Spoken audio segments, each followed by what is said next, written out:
Hey everybody, welcome to another video. Hey, it's just going to be a little bit of an update.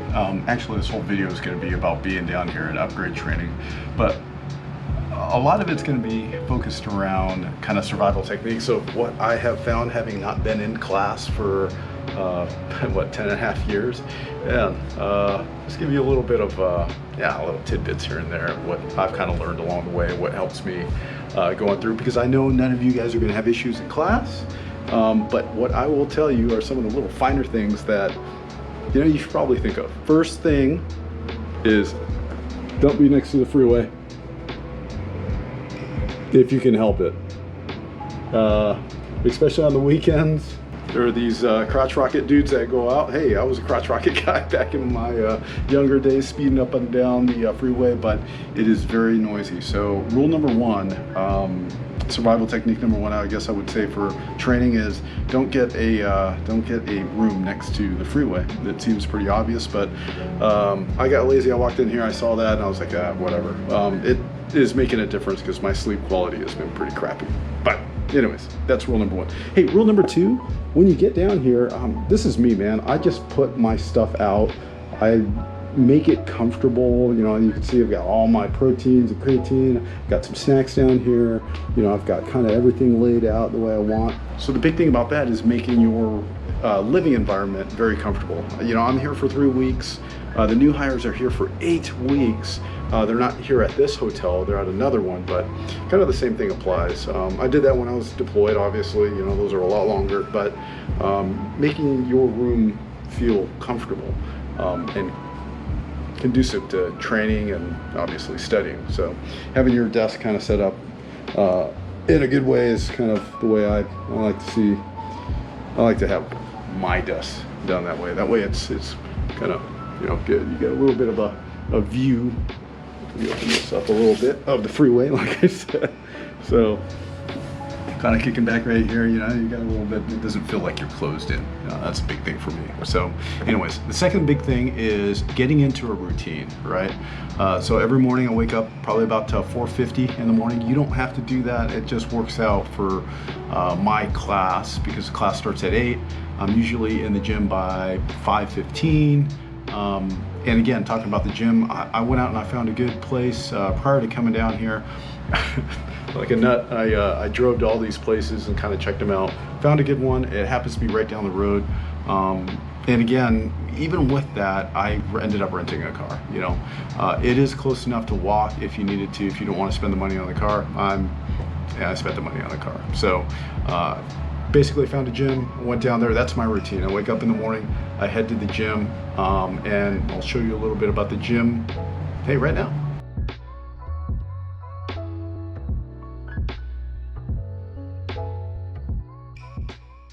Yeah, the gym's pretty cool. I walked in, it's just, for me, it's about kind of like the environment down there, what it feels like, how the people are. The owners, again, were really, really good, really nice to me.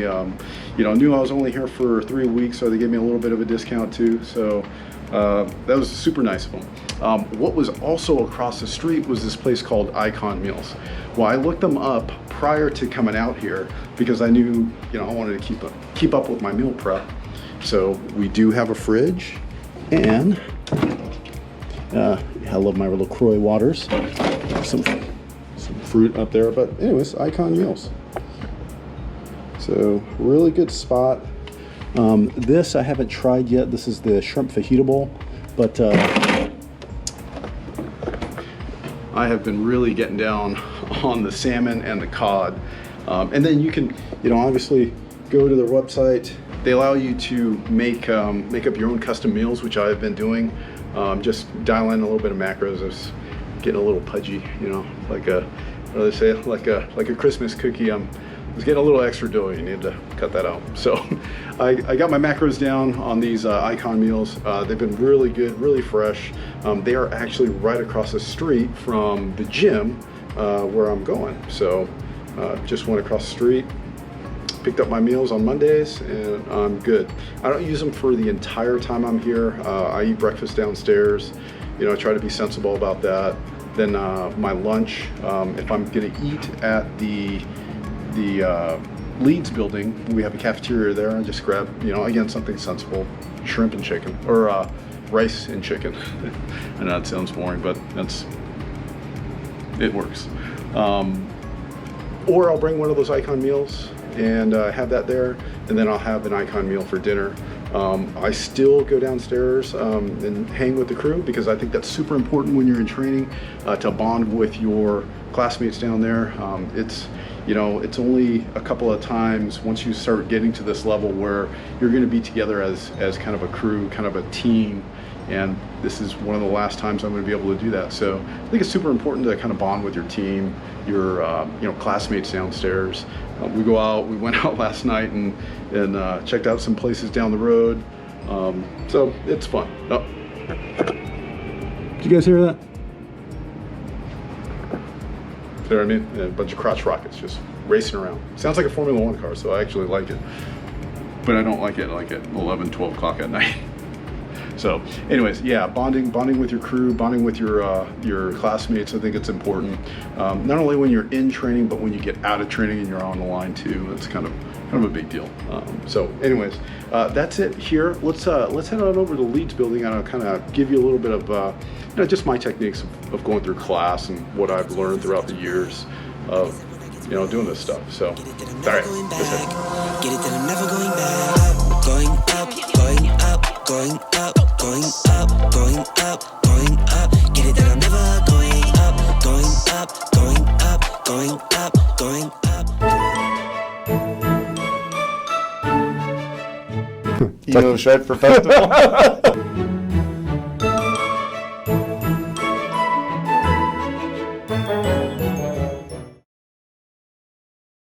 All right, guys, we are here, Leeds Center.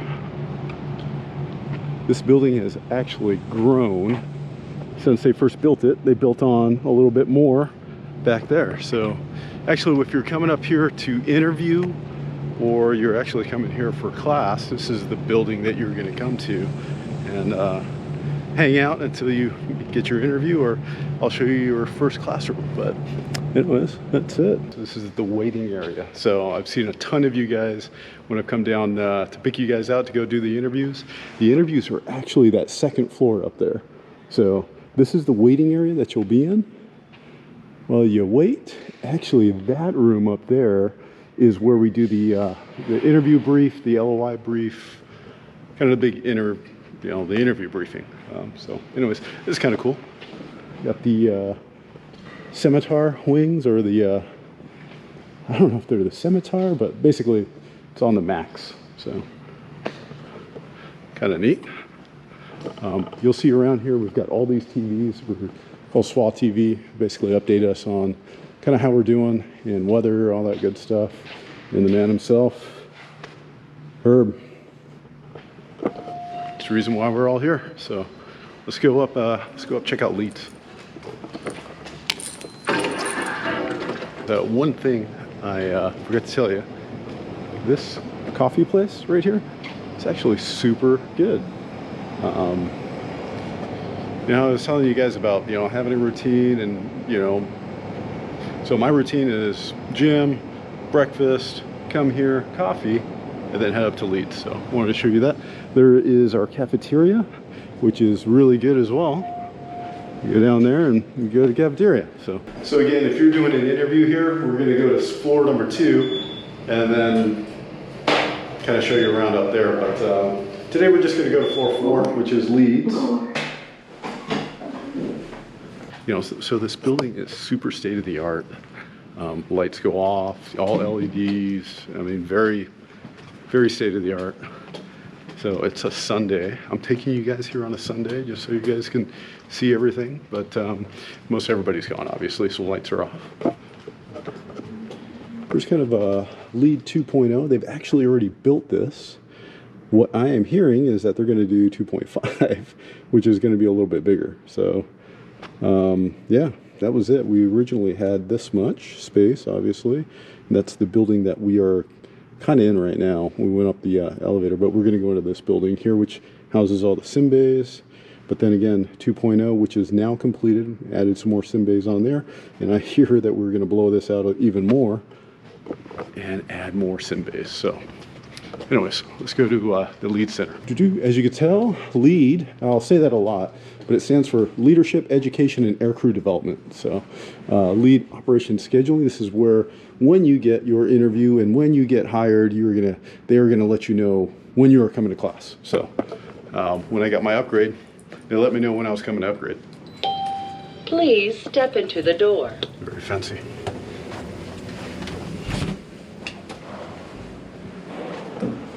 So this is kind of the difference between the wings building and the leads building. So leads is all-encompassing, everything, training, all that good stuff. Over here is kind of where everybody that supports, our operation works. So actually the 4th floor is where I used to do reference checks. Pilot hiring's in there as well as a lot of other big wigs.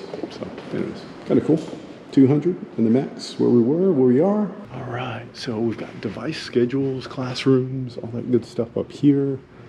And if you didn't know where you were going, it's kind of cool. A city-art deal. You just put your, you go to My Schedule, you put your employee number in, it'll tell you where you need to go.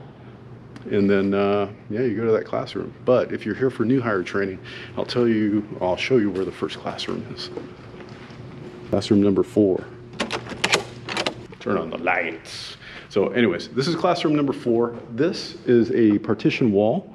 What they will do is they'll open up that wall. There's another, just think of the other half of this room being open. So we had 64 new hire pilots come through the beginning of this week, which was on Monday. It was fantastic. Some of you said hi, so I appreciate that. It was really good seeing you guys. But anyways, this is where your career at Southwest Airlines is going to start. So fancy. But this is where your career at Southwest Airlines is going to start. So right in this room, they're going to have a bunch of swag, everything laid out. You'll get briefings from our leadership. You'll get briefings from some guys, the instructors that are here.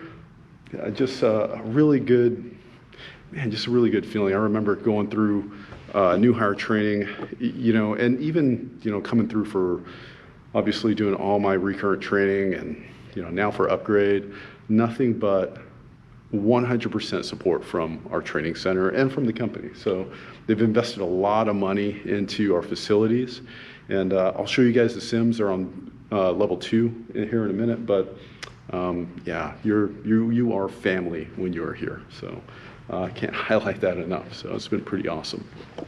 This is kind of cool. The window is laid out in charts. Anyways, pretty cool. But yeah, if you're a new hire, this is your first stop. Classroom 10. This was our classroom for upgrade training. Actually, we'll be here tomorrow. Actually, this was my seat right here, but you could pretty much sit anywhere. Couple things I wanted to highlight here in the class. Kind of like a survival deal, like I was telling you before. Anyways, we've got these cutouts of the cockpit. Really come in helpful when you are doing initial, especially here, which is the pedestal, and then the overhead. And these things are obviously blown up really big. So we've got the NG, and then over on that side, you've got the Max. So you get the posters when you come here. They'll give you a poster, you can pin it up in your room in the hotel and work through your flows. And it works really good, flow-wise. We have some other devices here that I'll show you here in a second that are actually much better. But for getting into like kind of the more granular stuff on your systems and all that, these are really good to kind of see where they're at when you're studying individual systems. Like for instance, the electrical system, you can sit here and you can have your book out and you can go through all these portions, all these selections here and just understand more about the electrical system, for instance. So anyways, a little survival technique for you guys. Get some time, even like today's a day off. I just came in because I was going to do some studying, figured I'd film for you guys too. But sit down in a classroom like this. It's empty. Most guys don't do this. And just come in and roll through some systems, kind of get yourself up and going. It's a new airplane for you guys that are new hires coming in. Maybe if you guys flown in this before, but for me it was new, so I needed every little bit of help I could get. So another tidbit for you guys. let's go check out the rest of the hallway and break room area. What I wanted to show you guys, you know, these are several break areas that are available to us, but check this out. Kind of how it started, right? It bounces back and forth between both sides. But this is kind of how we're ending right here.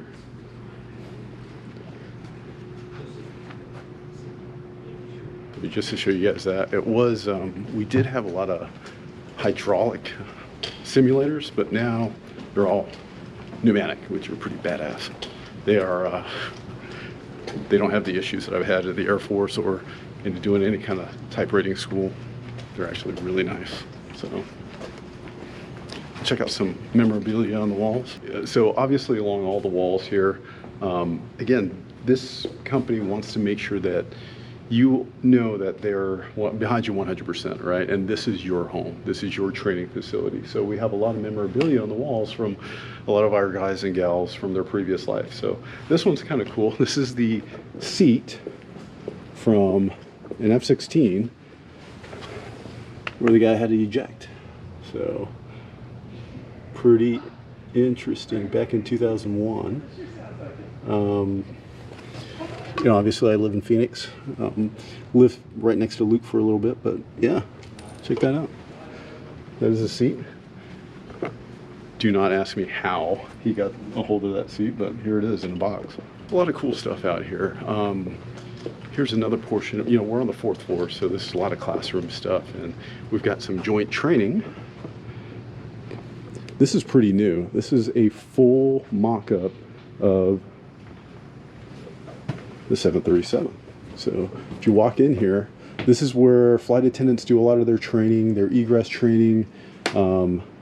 There's cameras all in here so they can assess how their training is. Super realistic. I mean, it looks like we're going somewhere, right? Going to Hawaii. But 2 emergency exit doors, which, as you guys know, this is supposed to be a 737-800 with the 2 doors here. So yeah, they get a lot of their training here. It's all like real world, real life.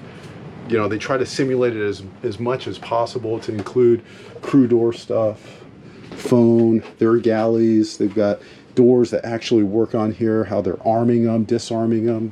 And people will come on here and they'll actually do service here. So I think it's kind of cool. You know, you're sitting out here and they're practicing being out on the line where they're doing tray service, they're doing drink service, they're, you know, minding their galleys, making sure they're all closed for takeoff, for landing, all that good stuff. So, and emergencies up on there. So just like us pilots, there's an instructor back here and they're dialing death. So they can see how everybody is reacting, you know. Yeah, as they go through training, they'll give them different scenarios of what's going on in here, so the flight attendants get some pretty impressive training too. Anyways, wanted to show you guys that. You know, we're always talking about flying stuff and pilot stuff, but you know, flight attendants are a big part, obviously, of this airline, forward-facing employee with our customers. So just wanted to show you guys kind of what training they get as well, which is pretty amazing to me. Looks like I feel like I'm commuting somewhere. You know, being an Air Force guy, this is kind of cool. This wall here shows a lot of guys from way back when who'd flown in the military. A lot of old pictures.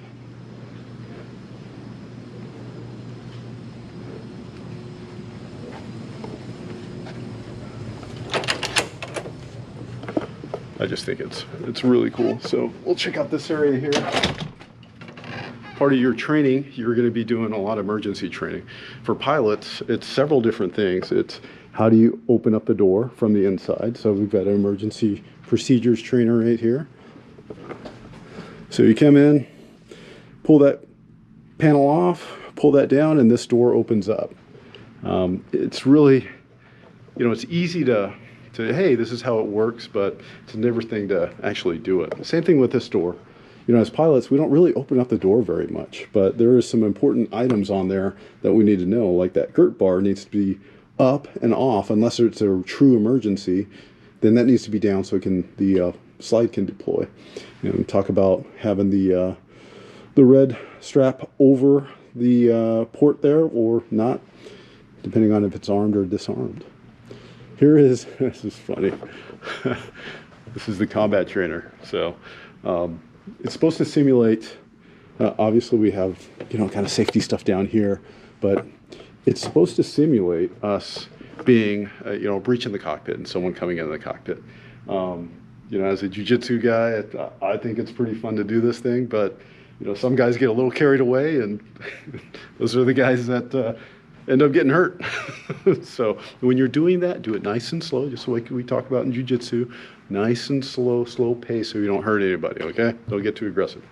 But here's that other slide simulator here, and it actually does a slide. So it's actually pumped up inside there. But this pumps up. You actually go down this in initial training. It's actually super fun. They tell you don't try to see who can get the most air as you go down that, because you could get hurt. And it's true. Not that I got hurt, but I did get a lot of air. So anyways, that's kind of cool. Each class, this is kind of cool. Each class donates, a lot of it 737, to a charity. You know, Southwest is very big on charity, and each class is customary that we do a donation to a charity. Most of it is 737, and you'll see all the way down here, and it's to your charity of choice. Everybody signs the board, and here was my class down there. So it was kind of cool. We donated to Folds of Honor, which is a great organization. A lot of my class, we were all, I think we had 2 civilian guys in there who helped us through the class of learning how to be airline pilots. The rest of us were military and we knew nothing. So anyways, that was kind of the deal with that. And I'll show you one more thing. Combat trainers, you know Bob. If you guys are martial artists, you know Bob pretty well. But flight attendants usually come in here and they do training on Bob. Pilots also during your initial, and then also how to use the various face masks that we have on board the 737, because there's several different ones there. So you'll learn how to use each different one, how to put it on, how to clear out smoke if you have smoke inside your mask and your mask. So it's really good training. So again, invest a lot of money into this. It's just fantastic training for us. But as you guys come through as new hires, this is what you can expect. Lights off. All right, let's go check out this FTD, which is a flight training device. It was open. Let's see if it's still open. Hey, room available. All right.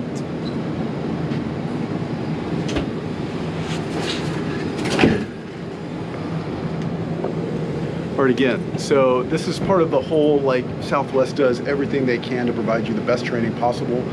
This FTD device, I'm gonna get in here and start flipping switches here in a minute, but it is set up just like the sim. Everything is, you know, the buttons are all real. It's not that, you know, press a button on a screen kind of thing. So this is basically a cutout of the 737 cockpit. So I'm gonna get in and start practicing my flows on this.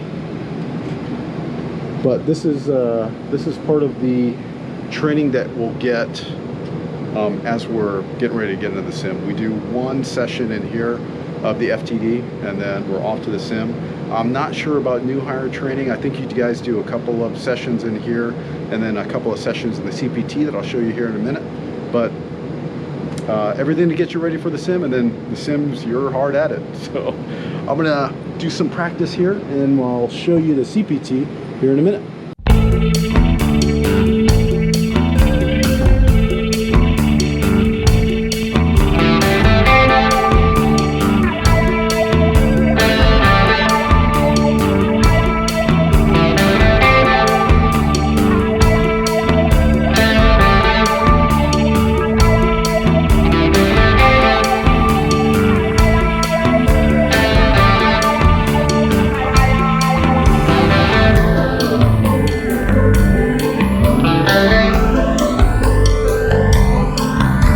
Show you the IPT, The CPTs actually are all pretty full. I'll just kind of tell you what the difference is. With having 61 new hires going through right now, plus, you know, there's 2 schools of 2 classes of upgrades. You know, everything's full. Everybody's trying to get their training in. But let me show you the IPT. The difference between a CPT and an IPT. The CPTs, this is all real buttons. They're not screens. So where screens you can activate and touch and it moves it along. The only real parts to this are basically this console here and then the FMS. Everything else is a TV screen, and it's controlled by this panel over here where you can set up different things. The one good thing about this, the good thing about this is you have these active schematics, so you can pull up fuel systems and see how it's working on the schematic. I don't know about you guys, but that was a big help for me when learning systems. So I think this was really good when I was a new hire and I'm just trying to learn the system, whether it's hydraulic, electric, or whatever. You can get this IPC going. You gotta get the terminology right, and you can learn a little bit more about the systems there. Do some basic instrument approach stuff and FMS work, but really it's all about the system schematics and learning your systems on here. So pretty good stuff. But anyways, that's the IPT here at Southwest. We have a ton of these. I can't remember how many exactly. I want to say 6 of them. And then we have a bunch of CPTs as well. So not quite the same as the FTD that we were just in, that I was running a bunch of checklists and stuff. And I actually, there was a new hire co-pilot that was doing a lesson with an instructor, and the instructor had to have seat support. So since I was there, he's like, hey, just hop in. So that was really good. Thanks to them for letting me get a little bit of practice, and you know, the new hire getting a little bit of had to have a little bit of patience because I am new at this. But anyways, those are that. So just think, the FTD that we just saw was the full up. The CPT cockpit trainer CPT has the middle consoles and a little bit of TV screens on there, and then obviously the IPT has a bunch of TV screens. They're all touch point, but FMS and the center console are the real deal. So that's kind of it. And then we'll show you downstairs, level 2, the entire sim bay. So let's go. We're in one of the briefing rooms that we got going on, a full panel up right here. We got the overhead panel and a smaller forward panel, but this is one cool thing I like. These are all like glass boards, and obviously a computer that we can talk about what we're doing during that lesson. But yeah, this is the sim phase. The simulators are all out here. Let's go sneak into one real quick. So just like the airplane, this thing is all loaded up. Unlike the other ones, this has full motion in there. So basically you've got full motion. It feels like you're in the real airplane. The systems and everything are all real in here. It's just like the other airplane. So that's it. The instructor's doing his deal over here and getting that on, dial and death as we call it. And yeah, that's basically how we learn. So you guys saw 3 different ways that we train. We got the FTD, we got the CPT, and then we got the IPC, and now we got the sim. So that's the last part. All right, so that's it. So when you guys come out here for training, that's probably the flow that you guys are gonna have. You'll start off in classroom. You'll do that as a new hire for 8 weeks. And then after that, you'll start hitting the devices, starting off probably with the IPC, and then moving into the CPT, and then moving into the FTD, and then finally ending up in the simulator. The sim bay is incredible. We have, I believe, 24 sims with more on the way. So, you know, your training is going to be fantastical here. So anyways, guys, that is it. I am starving. We're getting some barbecue tonight, and I cannot wait. So I hope you guys enjoyed that. And I'll do another sim, or I'll do another video when I finally get in the sim phase here in the next few days, and going through the sim phase. So for now, we'll see you next week. Get it that I'm never going back. Going up, going up, going up, going up, going up, going up. Get it that I'm never going up, going up, going up, going up, going up.